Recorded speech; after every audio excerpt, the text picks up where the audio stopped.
Hi friends, study hub या YouTube चॅनलवर आज आपलं इंग्लिश व्याकरणचं दुसरं लेक्चर. आता मागचं लेक्चर आपलं एक लेक्चर झालं आहे आणि त्या लेक्चरच्या मी कमेंट्स पाहिल्या तर अनेक जणांनी असं सांगितलं की सर अशाच प्रकारचं एक लेक्चर आणखीन एक बनवा.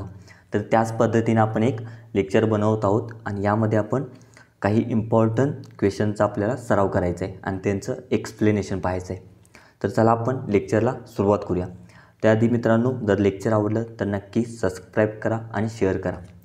तर चला मित्रांनो, पहिला प्रश्न पहा. पहिला प्रश्न काय आहे तर यामधला आपल्याला काय मित्रांनो करायचं आहे की करेक्ट ॲन्सर, योग्य उत्तर आपल्याला शोधायचं आहे. आता पहिलं वाक्य पहा, either Shyam or his friend has booked ticket. आणि दुसरं वाक्य काय, Ram as well as Shyam wear present. आता यापैकी कोणतं वाक्य बरोबर आहे? आता या वाक्यांची जर तुम्हाला कन्सेप्ट माहीत असेल तर तुम्हाला यामध्ये योग्य वाक्य कोणतं आहे ते शोधता येईल. आता आपण मागच्या लेक्चरमध्ये सुद्धा एक वाक्य पाहिलं होतं आयदर ऑरचं. आता ते कसं होतं पहा, आयदर ऑर आल्यानंतर काय करायचं की जो ऑर नंतरचा दुसरा सब्जेक्ट असतो त्यानुसार व्हर्ब होत असतं. आता पहा, हिज अ फ्रेंड हे काय झालं, सिंग्युलर सब्जेक्ट, मग तुमचे येणारं व्हर्ब कसं असणार आहे, सिंग्युलर असणार आहे. हॅज बुक्ड तिकीट, म्हणजे हे वाक्य काय बरोबर वाक्य आहे. आता दुसरं वाक्य काय, Ram as well as Shyam were a present. आता या ठिकाणी काय होतं की ॲज वेल ॲज हा जो शब्द आहे, कंजक्शन आहे. आता त्यानंतर जो काही पहिला सब्जेक्ट आहे, आता ऑर नंतरचा आपण सेकंड सब्जेक्ट घेतला होता, हिजनुसार व्हर्ब चेंज होतं. आता या ठिकाणी ॲज वेलच्या या ठिकाणी काय होतं मित्रांनो की जो काही पहिला सब्जेक्ट आहे त्यानुसार तुमचं व्हर्ब बनत असतं. आता राम काय सिंग्युलर आहे, पण हे वेअर हे काय आहे प्लुरल आहे, त्यामुळे हे वाक्य काय चुकीचं आहे. आता या ठिकाणी काय यायला पाहिजे होतं, Ram as well as Shyam was present. कारण as well as, within हे जे काही अलॉंग विथ असे जे काही कंजक्शन आहेत त्यांच्या अगोदरच्या सब्जेक्टनुसार तुमचा व्हर्ब चेंज होत असतो. लक्षात आलं? ही काय मित्रांनो अवघड प्रश्न नाही आहेत, अगदी सोपे प्रश्न आहेत. फक्त तुमच्या कन्सेप्ट क्लिअर नाहीत त्यामुळे तुम्हाला ते अवघड वाटत असेल, पण जसा जसा तुम्ही सराव कराल तसं तसं तुम्हाला ते सोपं वाटेल. आता दुसरा प्रश्न पहा, करेक्ट द इनडायरेक्ट सेंटेन्स. आता यामध्ये आपल्याला काय करायचं आहे, एक वाक्य दिलेलं आहे. कोणतं वाक्य आहे, I asked him do you read play. हे वाक्य. आता या वाक्याचं आपल्याला इनडायरेक्ट करायचं आहे. आता इनडायरेक्ट करायचं असेल जर एखादा प्रश्न किंवा एखादं वाक्य जर प्रश्नार्थक असेल आणि त्याचं जर इनडायरेक्ट करायचं असेल तर ते काय होतं, विधानार्थक होतं, क्वेश्चन बनत नाही तो. आता पहा, पहिला पर्याय काय, नन ऑफ द, हा गेलाच. पहा, I enquired him about wrong. ज्यावेळी एखादा प्रश्नाचं इनडायरेक्ट करायचं असतं त्यावेळी तुमचं जे कंजक्शन असतं ते काय येतं, वेदर येतं. लक्षात आलं? आता दुसरा जो ऑप्शन आहे त्यामध्ये काय पहा, आय आस्क्ड हिम, बरोबर आहे, आय आस्क्ड हिम. आता कंजक्शन आला वेदर. आता जो काही प्रश्नार्थक तुमचं जे काही वाक्य आहे, डू यू रीड प्ले, त्याचं काय होतं, विधानार्थक होतं. यूचा बदल काय होतो, ही होतो. लक्षात आलं? रीडचा रीड आणि प्लेचा प्लेज असा होतो आणि कंजक्शन तुमचं वेदर वापरायचं. I asked him whether he read a plays, म्हणजे अशा प्रकारचं हे वाक्य बनतं, प्रश्नार्थक वाक्य. लक्षात ठेवा. आता तिसरा प्रश्न पाहूया आपण, he is the boy who broke the window. आता चूज द करेक्ट क्लॉज.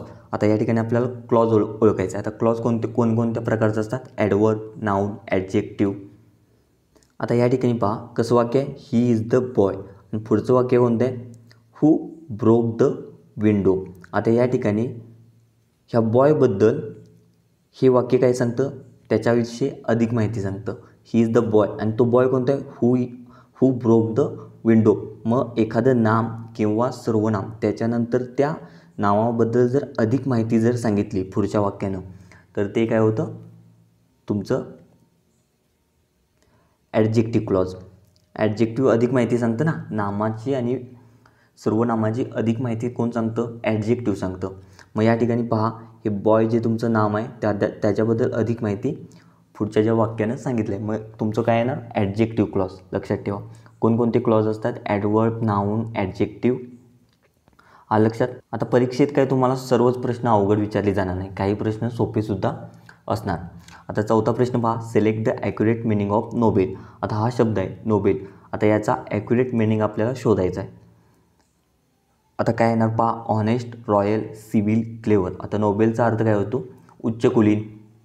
जो वरच्या घरातील आहे उच्च कुलीन, तर त्याला आपण काय म्हणतो, रॉयल फॅमिली असं ज्यानं म्हणतात बा, तर तेच येतं त्याचं उत्तर, रॉयल येतं त्याचं ॲक्युरेट मिनिंग. पुढचा शब्द काय पहा, the choose the correct word. आता रेमेडी फॉर ऑल डिसीज. आता हे कशात येतं, इंग्लिशच्या कोणत्या पार्टमध्ये येतं, वन वर्ड सबस्टिट्यूशन यामध्ये येतं.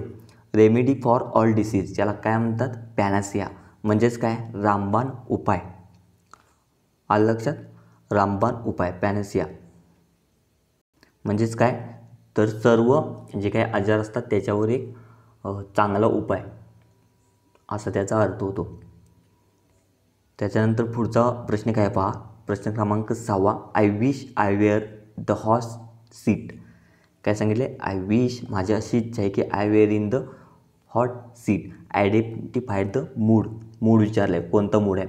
आता ज्यावेळी एखादी इमॅजिनेटिव्ह किंवा अनरिअल गोष्ट असते तर त्यावेळी कोणता मूड येतो, सब्जेक्टिव्ह मूड येतो. लक्षात आलं. आता मागच्या वेळी जो टेस्ट पहिली झाली त्यामध्ये एक मूड होता, कोणता मूड होता, एक वाक्य होतं बा, प्रश्नार्थक वाक्य होतं. मग जर एखादं प्रश्नार्थक वाक्य असेल तर तो कोणता मूड असतो, इंडिकेटिव्ह मूड. लक्षात आलं. आणि एखादं वाक्य अनरिअल, माझी अशी विश आहे की, मला असं वाटतं की, किंवा अशी जर एखादी गोष्ट असेल तर ती कशात येते, सब्जेक्टिव्ह मूडमध्ये. याचं उत्तर ए येतं. प्रश्न क्रमांक 7 पहा, what a excellent speech he made. आता या ठिकाणी आपल्याला काय घालायचं आहे, प्रेपोजिशन या ठिकाणी आपल्याला यूज करायचं. आता या ठिकाणी 7चं उत्तर काय येतं पहा. आता एक्सलंट नंतर काय आपण येणार पहा, ई काय तुमचा होवेल आहे, आणि ओवेल नंतर काय येतं, ॲन येतं. AEIO असेल तर मग या ठिकाणी काय आहे ना, ॲन येणार. What an excellent speech he made असं वाक्य त्याचं येतं. 8वा प्रश्न पहा, which of the following sentence is correct. खालीलपैकी कोणतं वाक्य करेक्ट आहे. Ganga is a river and we had a picnic. 8चं. आता तुम्हाला एक ट्रिक देतो की हे कशावर आधारित जी वाक्य ओळखायचे आहेत, प्रेपोजिशनवर ओळखायचे आहेत. काय येणार सांगा याच्यातील उत्तर. तर याचं उत्तर काय येतं पहा, पहिलं वाक्य काय आपलं, Ganga is a river we had a picnic. तर दुसरं वाक्य काय आहे पहा, वी हॅड अ पिकनिक. हे वाक्य बरोबर आहे. आणि गंगा इज अ रिव्हर हे वाक्य चुकीचं आहे. कारण का, गंगा हे काय झालं विशेष नाम, मग त्या पुढं काय येणार, द गंगा असं येतं, द गंगा यायला पाहिजे होतं. मग याचं उत्तर काय येणार, 2. Only B is correct. प्रश्न क्रमांक 9 पहा, Sheela was kept waiting by her husband. Change the voice करायचं आपल्याला. आता आधीच वाक्य कशात दिलं आहे, पॅसिव्ह व्हॉइसमध्ये दिले आहे, आणि तुम्हाला कशात करायचं आहे, ते ॲक्टिव्ह व्हॉइसमध्ये करायचं आहे. आता ज्यावेळी आपण पॅसिव्ह व्हॉइस करतो त्यावेळी काय होतं की हेल्पिंग वर्ब आणि जे काही तुमचं व्हर्ब येणार आहे, मेन व्हर्ब, ते कसं असतं, V3 असतं. लक्षात आलं. मग आता जे तुमचं हे जे वाक्य असणार आहे, कसं वाक्य आहे पहा, भूतकाळाचं वाक्य आहे. मग डायरेक्ट हेल्पिंग वर्ब न येता डायरेक्ट व्हर्ब येतात. तर या ठिकाणी पहा, व्हर्ब हेल्पिंग वर्ब आले, त्यामुळे हे वाक्य पहिल्यांदाच चुकलं, कारण हेल्पिंग वर्ब येत नाही. पॅसिव्ह व्हॉइसमध्ये हेल्पिंग वर्ब येतं, ॲक्टिव्ह व्हॉइसमध्ये हेल्पिंग वर्ब येत नाही. तर पहा, हर हजबंड वॉन्टेड, 9व्याचं उत्तर काय तर पहा, 2. B, her husband kept Sheela waiting असं येतं. जर वॉज केप्ट झालं तर काय होतं, ते वाक्य पॅसिव्ह बनतं. आणि ओनली व्हर्ब जर आलं, सब्जेक्ट व्हर्ब असं जर वाक्य असेल तर ते ॲक्टिव्ह व्हॉइसमध्ये येतं. प्रश्न क्रमांक 10 पहा, choose the correct preposition to fill in the blank. He is angry Maya. तो मायावर रागवला असं हे वाक्य आहे. आता 10चं प्रेपोजिशन कोणतं चूज करायचं आहे पहा. 10चं उत्तर येतं 1. With. He is angry with Maya. आता एखादा पर्सन असला आणि त्याच्यावर जर आपण चिडलो तर नेहमी लक्षात ठेवा, अँग्री विथ, काय, अँग्री विथ अशी फ्रेज असते.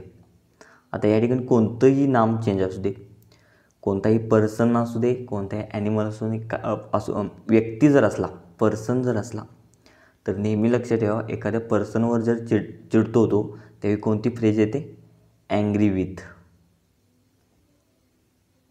अँग्री विथ ही फ्रेज लक्षात ठेवा. 10व्याचं असं उत्तर येतं. मग याचं उत्तर ए. 11वा प्रश्न पहा, choose the correct preposition. He died cholera. काय वाक्य आपलं, ही डायड कॉलरा. तो कॉलरा या रोगाने मेला असं त्याचा अर्थ होतो.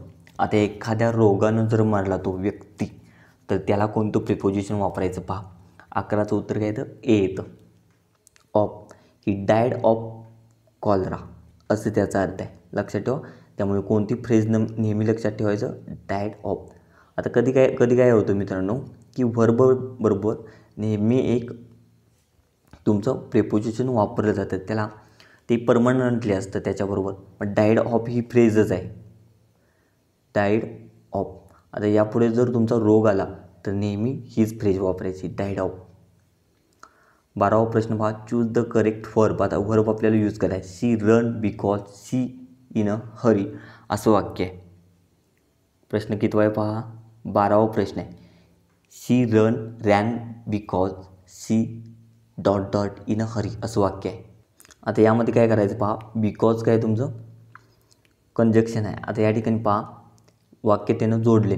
आता पहिलं वाक्य कसं आहे तुमचं, शी रन ती पळाली, भूतकाळात आहे. रन वर्ब कसे येतात पहा, रन, रॅन आणि रॅन अशी वर्ब आहेत. मग हे जे रॅन वर्ब झालं ते कसं आहे, भूतकाळात आहे. म्हणजे पहिलं वाक्य भूतकाळात आहे. मग याचा अर्थ बिकॉजनं जे पुढचं वाक्य येणार आहे ते सुद्धा भूतकाळात येतं. मग इज हे भूतकाळात आहे का, नाही. वॉज आहे का, वॉज आहे. लक्षात आलं. म्हणजे 12व्याचं उत्तर काय येतं, 2. प्रश्न क्रमांक 13वा पहा, choose the plural for stories. आपल्याला अनेक वचन विचारले तर 13व्याचं उत्तर काय येणार, ए, स्टोरीज. STORIES असं त्याचं स्पेलिंग होतं. ज्यावेळी वाय येतो लास्टला आणि त्या अगोदर जर तुमचं व्यंजन असेल तर त्याला काय होतो की IES हा प्रत्यय लागतो, लक्षात ठेवा. प्रश्न क्रमांक 14वा पहा, which of the following is an abstract noun. भाववाचक नाम. ॲब्स्ट्रॅक्ट नाऊनचा अर्थ काय होतो, भाववाचक. नामाचे किती प्रकार असतात, इंग्लिशमध्ये 5 असतात, मराठीत 3च असतात. इंग्लिशमध्ये 5 कोणकोणते, सामान्य नाम, विशेष नाम, भाववाचक नाम, समूहदर्शक नाम आणि मटेरियल नाम असं असतं. तर याचं ॲब्स्ट्रॅक्ट नाऊन भाववाचक नाव कोणतं आहे पहा, 14व्याचं D, happiness. Choose the correct part of speech. I want any book. आता वॉन्ट काय आहे, नाऊन आहे, रॉंग. ॲडवर्ब आहे, रॉंग. काय, वर्ब आहे. लक्षात ठेवा, सब्जेक्ट वर्ब प्लस ऑब्जेक्ट ही एखाद्या वाक्याचं स्ट्रक्चर असतं. पहिल्यांदा कर्ता असतो, वर्ब असतं आणि मग ऑब्जेक्ट असतं. प्रश्न क्रमांक 16वा पहा, शी अनकॉन्शियस सिन्स 4 o'clock. आता या ठिकाणी मी सांगितलं होतं एक्झॅक्ट टाईम असली तर कोणतं प्रेपोजिशन येतं, सिन्स येतं. पहा 4 o'clock. आणि पिरियड ऑफ टाईम असलं तर फॉर वापरतात, हा लक्षात. मग ज्यावेळी ती अनकॉन्शियस होती कधीपासून, 4 o'clockपासून, लक्षात आलं. मग त्यावेळी नेहमी क्रियापद काय वापरायचं, हॅज बीन. त्याला कोणता काळ असतो, पूर्ण. कोणता काळ असतो, प्रेझेंट परफेक्ट कंटिन्युअस नेहमी टेन्स असतो. मग काय ना, हॅज बीन, लक्षात ठेवा. आता लास्ट प्रश्न क्रमांक 17 पहा, my friend dot dot the prime minister yesterday. See, will see, have seen आणि सॉ. तर काय येणार पहा, वाक्यातच त्याचं उत्तर आहे. एस्टरडे जर वापरलं, भूतकाळ आहे, एस्टरडेला भूतकाळ होतो. एस्टरडे आलं तर नेहमी तो काय असतो, साधा वर्तमान काळ. मग काय येणार, सॉ वापरतात. My friend saw the prime minister yesterday. आता प्रश्न क्रमांक 18 पहा, choose the correct option which has the same meaning of the word pragmatic. आता प्रॅग्मॅटिकचा सेम मिनिंगचा आपल्याला शब्द शोधायचा आहे. तर 18व्याचं उत्तर काय तर पहा, प्रश्न क्रमांक 18व्याचं उत्तर काय, 2, रिॲलिस्टिक असं त्याचा अर्थ होता. आणि प्रॅग्मॅटिकचा अर्थ काय होतो 18व्याचा, इमॅजिनेटिव्ह, अनरिअल, इमॅजिनेटिव्ह असा अर्थ होता. आणि रिॲलिस्टिक, सॉरी मित्रांनो, सेम मिनिंग विचारले आपल्याला, त्यामुळे प्रॅग्मॅटिकचा सुद्धा अर्थ काय असणार, रिॲलिस्टिक, रिअल असा अर्थ असणार. पण जर तुम्हाला विचारले की प्रॅग्मॅटिकचा विरुद्धार्थी शब्द जर विचारला तुम्हाला तर काय येतं अनरिअल किंवा इमॅजिनेटिव्ह असं त्याचा अर्थ होतो. 19वा प्रश्न पहा, choose the correct one word substitution. Study of language. जर लँग्वेजचा स्टडी करत असेल तर त्याला काय म्हणायचं. 19व्याचं पहा फिलॉलॉजी, फिलॉसॉफी, ॲनॅटॉमी, जिओलॉजी. तर याचं उत्तर काय येतो फिलॉलॉजी. फिलॉलॉजी म्हणजे काय भाषाशास्त्र, याचा अर्थ होतो भाषाशास्त्र. आणि फिलॉसॉफी म्हणजे काय तत्त्वज्ञान. आलं लक्षात. म्हणजे याचं उत्तर काय येतं फिलॉलॉजी. आणि लास्ट प्रश्न आपला या टेस्टमधला 20वा, very few men are as generous as he is, change the degree of comparison. आपल्याला डिग्री करायची आहे. पहा काय उत्तर येणार याचं. डिग्रीचे 3 प्रकार आहे, CD, PD, SD. म्हणजे कोणकोणत्या सुपरलेटिव्ह डिग्री, कम्पॅरेटिव्ह डिग्री आणि पॉझिटिव्ह डिग्री. आता व्हेरी फ्यू आले. आता व्हेरी फ्यू आलं आणि ॲज जनरस ॲज आलं म्हणजे कोणती डिग्री झाली पॉझिटिव्ह डिग्री झाली. मग पॉझिटिव्ह डिग्रीमध्ये आता सुपरलेटिव्ह जर आपल्याला करायचं असलं तर त्यामध्ये काय येतं वन ऑफ द हा शब्द येतो. जर त्याचा सुपरलेटिव्ह जर करायचा असला तर काय येतं वन ऑफ द येतं. आणि लक्षात ठेवा या ठिकाणी मॅन आहे. आता या ठिकाणी आपला जो शब्द आहे तो काय मेन. आता या ठिकाणी मॅन हा शब्द हे वाक्यच निघून जातं. त्याच्यानंतर आणखीन कोणत्या वाक्यात आहेत पहा, आणखीन कोणत्या वाक्यात नाही. द फ्यू पहिल्यांदा दिले आणि परत, त्यामुळे हे वाक्य परत चुकलं. वाक्य जसं जसं तुम्ही एक एक वाक्य निगेटिव्ह करत जाल, एक एक वाक्य मायनस करत जायचं, तुमचं उत्तर तुम्हाला मिळत जाईल मित्रांनो. आता पहिलं वाक्य, आता कोणती वाक्य राहिलीत बी आणि सी ही 2 वाक्य राहिलीत. आता लक्षात ठेवा ज्यावेळी एखादं वाक्य आपण सुपरलेटिव्ह करतो त्यावेळी त्यात मोस्ट येतो, मोस्ट जनरस मेन. त्यामुळे वाक्य कोणतं बरोबर आहे C, he is one of the most generous men असं वाक्य आहे. आता अशा प्रकारची आपली टेस्ट 2सुद्धा संपलेली आहे. लेक्चर आवडलं तर नक्की सबस्क्राईब करा मित्रांनो आणि शेअर करा. आणि आपलं टेलिग्राम चॅनल आहे, त्याच्या नोट्स हव्या असतील तर आपलं टेलिग्राम चॅनल तुम्ही जॉईन करू शकता. स्टडी हब त्याची लिंकसुद्धा आपण डिस्क्रिप्शनमध्ये दिलेली आहे. थँक्यू.